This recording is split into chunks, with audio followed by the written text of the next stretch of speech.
Hi, welcome to Dog Fanatic. I am your podcast host.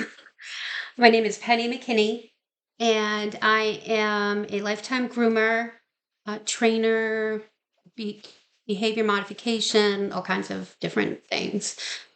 A lot of my customers come to me and they have their dogs on halters, and I asked why is your dog on a halter? Because he pulls, because I don't want him choking, many different reasons. So I do go over halters. If they have any questions, are you happy with it? Well, he's hard to walk on a leash. I don't like this. I said, do you want me to work with your dog so that you don't have to use a halter? It'll take 2 minutes. And they said, well, I've been to training and he doesn't walk on a leash. I said, yes, your dog walks on a leash. They all walk on a leash, and it takes about 2 minutes for them to get there, and it's very easily done. So this is going to be longer than 2 minutes. this this episode, and the reason why is I'll explain why I don't like the halters and how I'm going to let you visualize on how to work with dogs so that you can actually do it yourself, that you don't have to go to a trainer. I do more behavior modification than training, and all training should be fun training. And I'll get into that first. First, I want to start off with halters. That's my goal. Okay, so the gentle leader is my first thing that I will speak about. The gentle leader goes over the nose and then it hooks onto the collar. And every time I see a gentle leader, and I don't see a lot of them lately, it seems like people are using less of them, which I'm extremely glad about, because humans need to get educated on it. How does a gentle leader work? Well, the reason a gentle leader works, it looks innocent enough, doesn't it? You slip it over the snout. And so, think about it. If you pretend you're the dog, you have a snout, it gets slipped over your snout, you're the dog, and you feel this, okay? So, when that gets tightened up, dogs, when they get hot, they pant. When they get stressed, they pant. They open their mouth. In a normal situation, if they're calm, they're sitting or whatever, they breathe through their nose. Okay, so you've got oxygen tunnels literally going through their nose. What does a gentle leader do? The gentle leader blocks oxygen from flowing through the nose. Think about it. Think about how it's made. Think about where the position of this gentle, air quotes, leader is on the nose, and put yourself in the dog's place. So if you're walking down the road and your dog all of a sudden sees another dog and starts going in that direction, so you're aware of it, you tighten up. Your dog is getting excited because he can feel your emotions. They're like sponges, and then they spew out your emotions plus their emotions. So he sees a dog, you're a little uptight, you pull on the leash. He feels that because he can't breathe. And so he kind of has to go your way. But meanwhile, inside, how does he feel? So he's panicking and he doesn't like it. And he's struggling and he's trying to go against what you're doing. And then, oh, is he pawing at it? Is he trying to get it off of his snout? Would you try to get it off of your nose or your snout? You have to just think about it. You have got to put yourself in the place of your dog. You have to feel their feelings. So, yes, stores, big box stores in particular, are selling a lot of these gentle leaders. And why? Because it's easier to walk your dog, right? Eh, you could just train your dog, but they don't do that anymore. Especially the big box stores don't train your dogs anymore. They just throw a halter or leader or whatever on it. In fact, a lot of classes, there's signs posting, in order to come to training classes, you must have this halter. So that's a sales gimmick. That I don't sell a lot of items. If I do, I do believe in it. The things I don't believe in, I will tell people, and and then I will say, you know what, check it out yourself. If you don't If you have any questions about it, don't believe what I just say. Look it up, investigate it, think about it.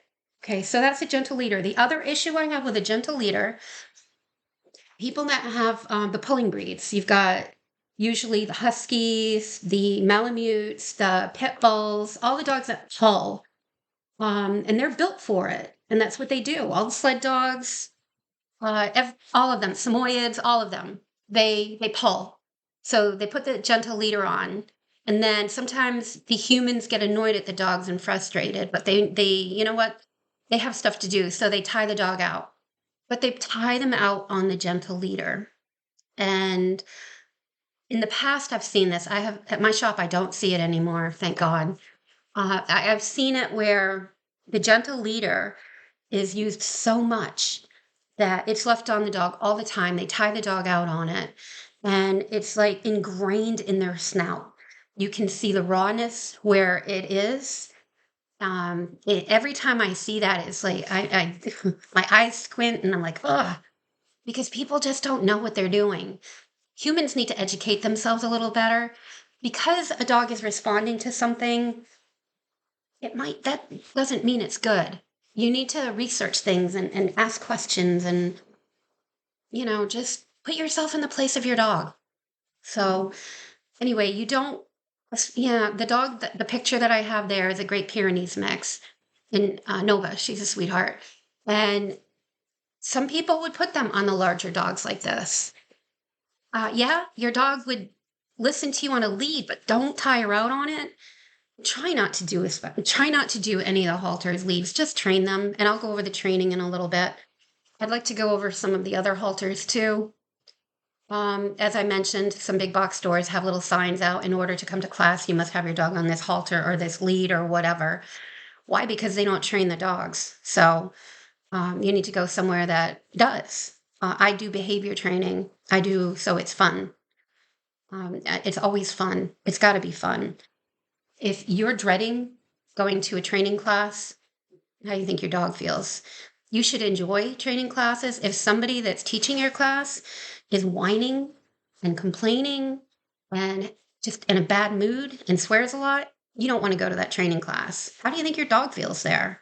They pick up on those feelings. So, of course, they're not going to be the best of the best, and you're not going to be the best of the best because you don't want to be there. So, use your feelings. I mean, take care. You have to be proactive for your dog. The other halters that they have some that are no pull, no jump. Awesome. What are my problems with the no pull, no jump halters? My problem with them is that they don't allow a dog's limbs to move in a natural manner. So, what does that mean? It means that your dog's gait is stunted. It means if you continue using that every time you take your dog out, your dog can't function properly. So, that when you put that on in classes, all the dogs, if you watch their gait, they're not walking correctly. So, years after using that halter that they suggest that you use because they're too lazy, they don't train your dog anymore.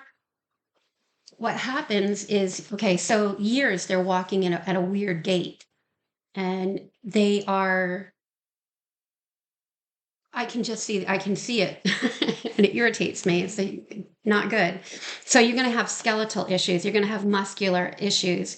As your dog gets older, it's the gait is going to be off forever because it's not allowed to walk the way it normally walks when it's on a leash. And you've got to get your dog walking in a correct manner. The other thing I do want to bring up, and I've seen this, I've had a customer and I knew it was happening. People that carry their dog upside down in their arms like a baby. If you do that all the time, you will, just like the halter, the skeletal issues. I've seen it. It's adorable. It's sweet. And, they're just the nicest little dogs. And you want to hold on to them like a baby. They are not a baby. They are not made to be held in a curved manner when they're on their back. Even though they're submissive like that, they're not made to be held like that. The problem when they're held like that is that they get a curvature in their spine. And then guess what? They can't walk. or they walk, but it hurts them to walk. So we need to get our dogs functioning like dogs. We need to get them to be able to move their leg movements. How do you do that? My dog won't walk on a leash. All dogs will walk on a leash, and it takes probably about 2 minutes, maybe a little longer. Is it a pain in the butt? No. Is it easy? Yes. Is it fun? Yes. You probably want to do it when other people aren't around. I train a lot of dogs right outside of my shop. I've got people walking by, cars going by. I've got dogs, on the other side of the road, down the road, whatever, and the dogs respond to it well. And I do it first, and then I follow up with the humans, and they catch on very quickly. And literally, it takes probably 2 minutes. Some dogs can be a little stubborn, might take 8. So, what you can do is visualize, pretend you're at the fair, any fair, and there is the shooting gallery, and you see the little ducks go by, and they go all the way to the end, and then they hit the wall, and then they go back, and they hit the wall, and they go back, and they hit the wall. So visualize the ducklings as they go back and forth, rotating ducks. That's what you're going to do. That's how you leash train your dog. You put your dog on a lead. I like a slip lead. And the reason why is because it doesn't come off the dog's head. It's not going to slip out of a collar. The dog can act completely normal. It's not going to get choked. I actually have some for sale in my shop. I really like them. And they're attractive. They're classy. And you're not retarding your dog. You're not deforming them. And if you have to put them on the right way, though, if you take your left hand, your wrist, and you put the slip lead on, your dog is always on your left side when you're working with your dog. So you put the slip lead over your hand onto your wrist, and the lead needs to come off at the top of your hand. And that way, when the lead is relaxed, it loosens up quickly. If you put it on upside down, it doesn't release as quickly, but it certainly doesn't choke. So I like them. They just look better, and the dogs respond to them great. So you get your dog on the lead, and then you go outside is best because you can walk further usually. Unless you have a toy dog like a Chihuahua or Cavalier. So you just walk a little ways, and you want a longer leash, and you're walking, and then your dog is going to go to the end of the lead. Expect it. So let your dog go to the end of the lead. He'll figure it out. They're smart. They do have brains, and they do use them. They will not choke themselves. I guarantee that. So you walk slow, not slowly, medium walk. Go to, like you're walking with him, and then you're going to stop, and you're going to kind of brace yourself the first couple of times because he's going to keep on going because, that's what he's just going to do. Just expect it. So brace yourself, and then as soon as he figures it out, he hits the end of the lead, you start walking the other way. Don't say a word. Just start walking the other way. He's going to say, oh, wonder where he or she is going. I guess I'll go with him. So walk the other way, just a little ways. You don't have to go far. Stop, brace yourself because he's going to do it again. He's going to run to the end of the lead. And so that's okay. And pretty soon you're going to notice when you do walk a little ways, he's going to start stopping and looking for you. That's him using his brain. We need to get dogs using their brain. They don't use their brains anymore, even if it's this tiny. So so walk the other way. And now he's trotting to catch up to you. And then he's kind of guessing when you're going to turn. This is using his brain. This is good. So now you're challenging him. You're going to outsmart him. So now you're going to start trotting. Trot a little way. And he's going to trot, and he's going to go all the way to the end of the lead because, this is fun. And brace yourself and let him go to the end of the lead. And as soon as he realizes what's going on, because he's using his brain again, which is good, go the other way and trot again. And now he's going to catch on quicker that you're playing this game. And so next time you want to trot a little faster or run if you can, and brace yourself because he's going to come to the end of the lead. Let him go to the end of the lead. But what's more fun is right now he's going to be catching on to this game. And it's not really training. This is behavioral training. This is fun because you're getting him to use his brain. So he's thinking. And I love this because they're getting it. and you're figuring out that he's getting it. So you're connecting, you're working together as a team. That is so exciting. So now you're kind of running. Now he's watching you. He's got his eye on you. And as soon as you start turning, he's right with you. And then you go a little further and you wait till now you're going to trot a little bit or run, and you're going to run enough so that when he's not looking, he's not making eye contact, he's not watching you, that's the time that you make your turn. And then you trot the other way. Now he's going to be, it's funny because when they get to that point, they kind of do like, the play bow where they get down on the ground and then they kind of push off with their front feet and catch up to you. This is a game. This is fun. And they love it. So now you're trying to beat him. This is the game. So you run to the end of the lead and you wait till he's not watching. You keep doing this over and over again. And you always wait until he's not paying attention to you. That's when you turn and you run the other way. Because now he's really trying to keep up with you. So this is fun. It's a game. This is leash training for me. This is how I train a dog to walk on a lead. This is fun. So I do it. And then when the dog's got his eyes on me the whole time, then I hand the lead to mom or dad. Now it's their turn. I start off walking and they do the same exact thing. But because I've just done it, the dog is watching mom or dad. And I said, don't make contact with him, just walk. And then when he's not expecting it, he's not looking at you, that's when you make your turn. And so they do. And however, the dog is quicker to respond because of what I've just done with him. And so and then I say, go for a little longer walk if you need to. And when he doesn't look at you, that's when you make your turn. And don't stop. You don't have to brace yourself. You just make your turn and you walk the other way pretty quickly because you want to wake him up. You want to make him aware that this is what we're doing. You have to trick him into kind of behaving. And they do. They do. They love it. This is such a fun game. And guess what? There's no treats. You know why? You don't need treats for training the way I train because you're playing a game. And a game is a lot more fun than getting chopped liver or a cookie or anything because it's a game. And because it's a game, you're bonding. So you're figuring each other out. He's reading your body signs and your signals, and you're reading his because you're aware that he's watching you and he's waiting for you to make a move. He's got his eye on you, he or she. So he's got his eye on you and he's watching you because it's literally a game. And you have to outsmart him. So you have to wait till he's not looking at you to make a quick movement. And that's exactly what it is. And it's fun. It's exciting. It's amazing because not only are you leash training your dog, you're bonding with your dog, which is amazing. And it doesn't take forever in a year. And you don't have to go to 20 classes to teach your dog this. You can do it, a couple times a day. And every single time that you do it for 5 minutes, if you do it for 5 minutes, you could do it for 2 minutes.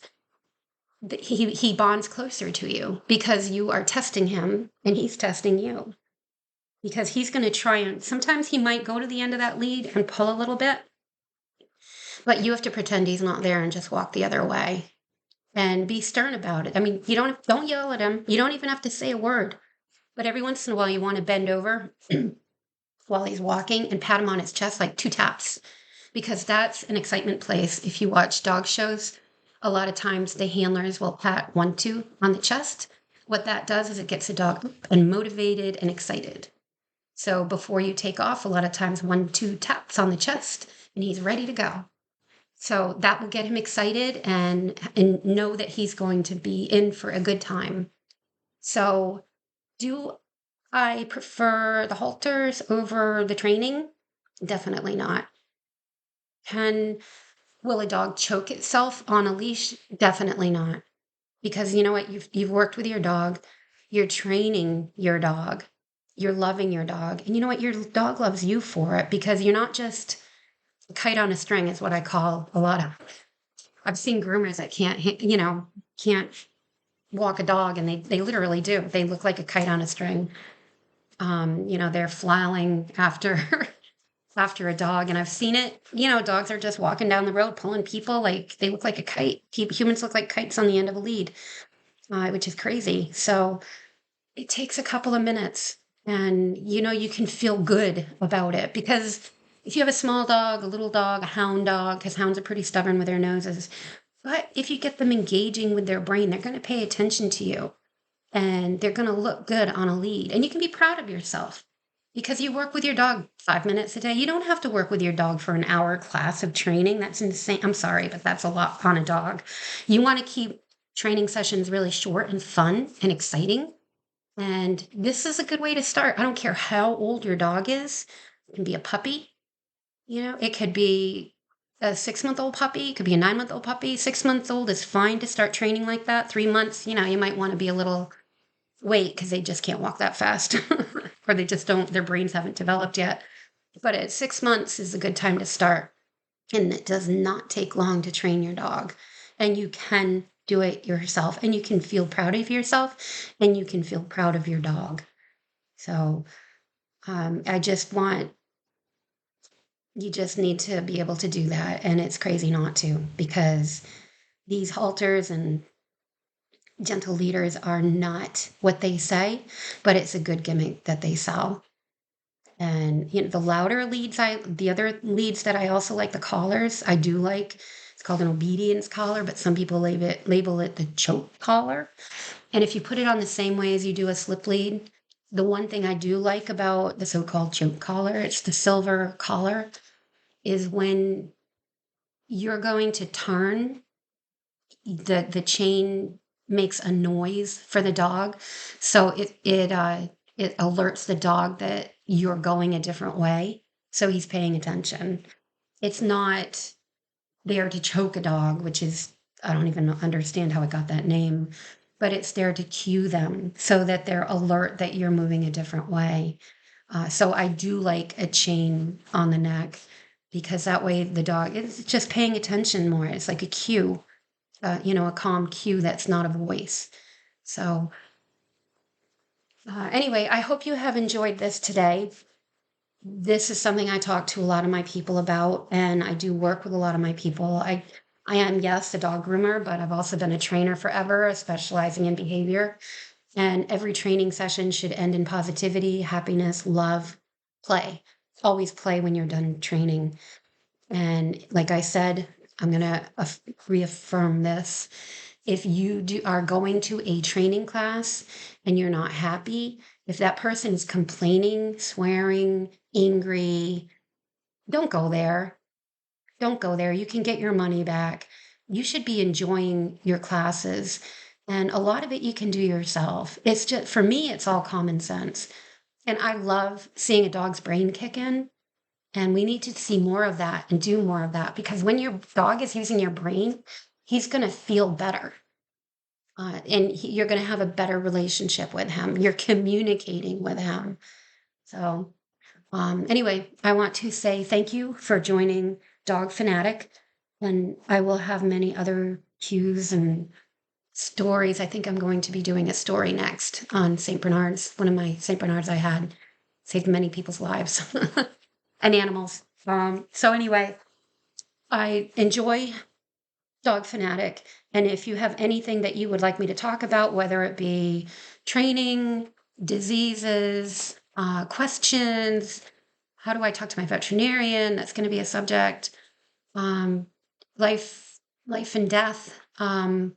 Anything that you want to talk about, I would love to speak about it, because I love dogs. I love what I do. It's a passion of mine. And I like clearing up the communication between dogs and owners, because sometimes they're not really seeing eye to eye. But if you start working with them, like little things like this, like walking your dog on a lead, you start communicating a little better and you have a better relationship. So you're bonding.